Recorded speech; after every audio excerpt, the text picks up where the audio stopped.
गिनती की किताब 9 अध्याय।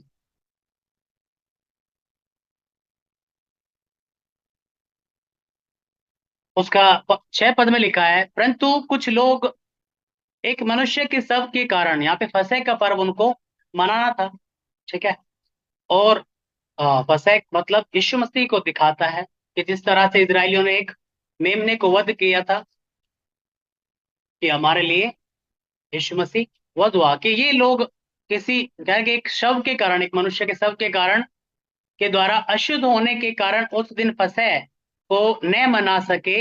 वे उसी दिन मूसा और हारून के समीप आकर मूसा से कहने लगे, हम लोग एक मनुष्य के शव के कारण अशुद्ध है, परंतु हम क्यों रुके रहे और इजरायलियों के संग यहोवा का चढ़ावा नियत समय पर क्यों न चढ़ाएं। तो एक सवाल लेकर के आए कि हम क्यों इसमें फंसे में भागी नहीं हो सकते। और मूसा ने कोई जवाब नहीं दिया। मुझे ये बात जस्ट ब्लेस लगी। यह मूसा ने उनसे कहा, ठहरे रहो, मैं सुन लूं कि यहोवा तुम्हारे विषय में क्या आज्ञा देता है। यहोवा ने मूसा से फिर बातें की, कह रहा कि हमारी ये परेशानी है, हमारी ये कह रहा कि जस्ट वेट, पहले मुझे प्रभु से जान लेने दो कि तुम्हें वो क्या देना चाहता है, क्या तुम्हारे लिए किया जाए। कई बार आप अपने विषयों को सुनाना चाहते हैं और एक अभी मैंने सुन लिए, कुछ नहीं होगा। लेकिन अगर की बात, आ, बड़ी बात किसमें है कि आपने प्रभु से बात की और वो पुलपिट से आपके लिए घोषणा कर रहा है कि आपकी लाइफ चेंज है, आपकी बीमारी गायब है, आपके बंधन छूट रहे हैं, आप बढ़ने जा रहे हो। मुझे ये बहुत आगे कह रहा है कि जस्ट वेट, मुझे परमेश्वर से रेवलेशंस लेने दो। और ये सफलता है कि प्रभु ये काम करूं कि ना करूं, वहां जाऊं कि ना जाऊं, ये खाऊं कि ना खाऊं, ये बोलूं कि ना बोलूं, ये देखूं कि ना देखूं, ये सुनूं कि ना सुनूं।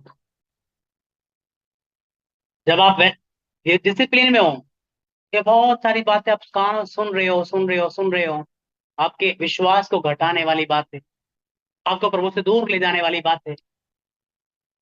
हवा के मन में शक भर दिया उसने कि प्रभु झूठ बोलता है। यीशु के मन में भी शक भरने के लिए, अगर तू परमेश्वर का पुत्र है तो ये बाइबल के वचनों पे आपके मन में संदेह लेकर के आना, प्रार्थनाओं पे संदेह लेकर के आना बेस्ट उसका औजार है।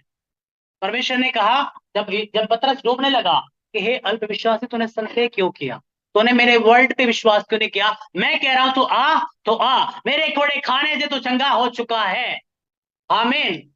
तू जाति जाति को उधार देगा, तुझे लेना ना पड़ेगा। मैं तुझे ऊंच नहीं किंतु सर ही ठहराऊंगा, तुझे नीचे नहीं किंतु ऊपर ही रखूंगा। जिस जिस काम में तू हाथ लगाए उसमें मैं तुझे ब्लेस करूंगा। तेरे शत्रु एक मार्ग से आएंगे और 7 मार्ग से भाग निकलेंगे। लोग ये देखकर डर जाएंगे कि तू यहोवा का कहलाता है। जो तुझे छूता है मेरी आंख की पुतली को छूता है। जो कल्पनाएं मैं तेरे विषय में करता हूं उन्हें मैं जानता हूं। वो तेरी हानि की नहीं वरन तेरे कुशल की है, और अंत में तेरी आशा को मैं पूरी करूंगा। तेरे सर का एक बाल भी बांका नहीं होगा मेरी इच्छा के बगैर। आमीन। ये तो मेरे वचनों पे बिलीव कर। यीशु ने कहा, धर्मी जन परमेश्वर के मुख से निकले हुए हर एक वचन के द्वारा जीवित रहेगा। ये मनुष्य केवल रोटी से नहीं, परंतु परमेश्वर के मुख से निकलने वाले हर एक शब्द से। जब आप इंग्लिश से पढ़ते हैं कि हर एक वचन से जो प्रभु के मुख से निकलता है, निकलता है मतलब प्रेजेंटली, कि अब आपको जरूरत है प्रभु की सुनने की। हर दिन परमेश्वर की आवाज सुनने की आपको जरूरत है। हालेलुया। कि आपका एक शत्रु है जो आपके छुटकारे से, आपकी गवाही से, आपकी सफलता से हेट करता है। और वो चाहता है कि या तो आपको अपने में मिला ले, पाप में गिरा दे, नहीं तो वो आपको तोड़ने की कोशिश करता है। और जब वो फिर कि जब आप प्रभु में खड़े रहेंगे आप सफल होंगे और वो लज्जित होगा। है जरूरी है उसकी बात मत सुनो कि यहोवा, जस्ट मूव ऑन, उससे बहस मत कर। एक पास्टर बोलते हैं कि कुछ लोग मेरे पास बहस करने के लिए आते हैं और मैं कहता हूँ बाबा आप जीत गए। क्या आप जीत गए क्या, ये बात खत्म? क्या कि उसको उससे बहस ना करो शैतान से। यीशु ने कोई बहसबाजी नहीं की। अभी तो मेरे बारे में भविष्यवाणी हुई, अभी तो आकाशवाणी हुई, यीशु ने कोई बहस उससे नहीं की। उसने वचन बताए, लिखा है, लिखा है, लिखा है। लापरवाह ना बने। पहली बात कि उसकी बात को ना सुने, लापरवाह ना बने। जब आपको पता चले कि आपकी प्रार्थना डाउन जा रही है, जब आपको पता चले कि बाइबल क्यों क्यों पढ़ने को मन नहीं कर रहा है, परमेश्वर से प्यार क्यों कम हो रहा है, जस्ट वापस उसके पास चले जाएं। लेकिन क्या होता है कि हम लापरवाह होते हैं। हवा और आदम हुए, हाँ परमेश्वर ने कहा था, वो तो बहुत पहले की बात, अब तो खा सकते हैं। चलो देखते हैं खा के कि निरंतर पवित्रताएं में जो आप करते आ रहे हैं, उनको करते रहने में ही ब्लेसिंग्स है, सुरक्षा है। हमें डिसिप्लिन में रहना, अड़े और खड़े रहना, कि उसको बेस्ट कोशिश करने दो। फिरौन ने अपनी सब सर्वश्रेष्ठ कोशिश करके फेल हो गया, क्योंकि इजरायलियों के साथ यहोवा खड़ा था। आपका शत्रु आपका कुछ भी नहीं बिगाड़ पाएगा, जब आप प्रभु के साथ खड़े हो। उसको बेस्ट कोशिश करने दो, आप वो करो जो प्रभु कहता है। मूसा ने कहा, डरो मत, चुपचाप खड़े होकर वो काम देखो जो यहोवा आज तुम्हारे बीच में करता है। जिन शत्रुओं को तुम अब तक देखते हुए आए हो, आज के बाद कभी नहीं देखोगे, क्योंकि यहोवा आप तुम्हारे लिए लड़ेगा, तुम चुपचाप खड़े रहो। आमीन। कि बस क्या है, दीनता के साथ में, पवित्रता में चलते, उसकी आज्ञा मानते रहो। आप सेम लेवल पे नहीं रहोगे। आप दाऊद को पाते हैं कि सेम लेवल पे नहीं रहा, आप दानियल को पाते हो, आप अब्राहम को पाते हो, मूसा को पाते हो, आप एक एक व्यक्ति को मुझे बताओ बाइबल से कि जो परमेश्वर में चलता रहा हो और वो सेम लेवल पे रहा हो। हालेलुया।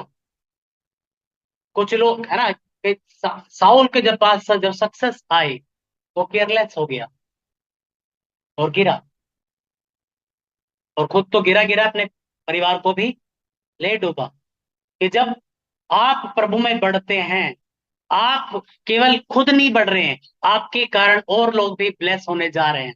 लेकिन जब आप गिरते हैं, आप अकेले नहीं गिरते, आप उनको भी लेकर गिरते हैं जो आपके कारण बढ़ने वाले थे।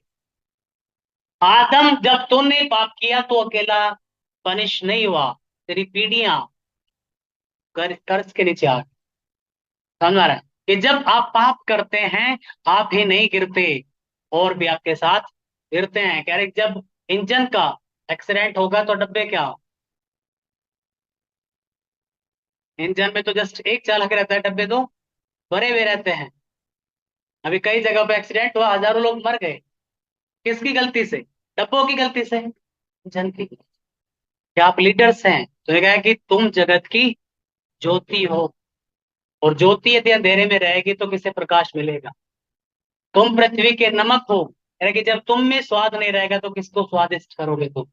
तुम लीडर्स हो, तुम अगुवे हो, अपने घर के, अपने मोहल्ले के, अपने गांव के, अपने इलाके के, अपने जान पहचान वालों के, अनजानों के लिए तुम अगुवे हो। यानी कि तुम भटक जाओगे तो किसको राह दिखाओगे? और आपका, आपके शत्रु को पता है आपके ऊपर कॉलिंग है, और वो तहस नहस करता है। एक बार एक परमेश्वर के दास ने कहा कि प्रार्थना किया कि परमेश्वर, आपने जगह जगह कुछ देशों को अपने माइटी अनोइंटिंग से भरे हुए, सामर्थ्य के से भरे हुए दासों को दिया, जिनके द्वारा करोड़ों रूहें आपने बचाई। भविष्यद्वक्ताओं को दिया, जो लोगों को लीड करते थे, लोगों को गाइड करते थे, लोगों को रिपेंटेंस में लेके आते थे कि प्रभु हमारे देश में इतने कम क्यों? तो कह रहे कि परमेश्वर ने जवाब दिया कि मैंने चुने बहुत, मैंने चुना तो बहुत सारों को है, लेकिन वे चलते नहीं, वे फेल है। कि बात ये नहीं कि मैं नहीं करना चाहता, कि धरती के ऊपर काम करने के लिए प्रभु को लोग चाहिए। लिखा है कि अदन की वाटिका सींची नहीं गई थी, क्योंकि वहां पे कोई मनुष्य नहीं था सिंचाई करने के लिए। आपके गांव में सुसमाचार नहीं पहुंचा क्योंकि वहां पे कोई लेकर के जाने वाला नहीं। बहुत सारे लोगों को अब तक नहीं मिला, इसलिए नहीं कि प्रभु की इच्छा नहीं है, इसलिए कि तैयार नहीं है लोग जाने के लिए। हालेलुया। समझ में आ रहा है कि आप लीडर्स हैं, आप अगुए हैं, आप ब्लेस होंगे, आप दूसरों को ब्लेस करेंगे, आप ज्योति हैं, आप ब्लेस होंगे, आप दूसरों को ब्लेस करेंगे। लेकिन क्या है कि ज्योति यदि अंधेरे में, अंधेरे के साथ समझौता कर ले, अंधकार में हो जाए, तो कैसे दूसरों को आशीष दे सकेगी। हालेलुया।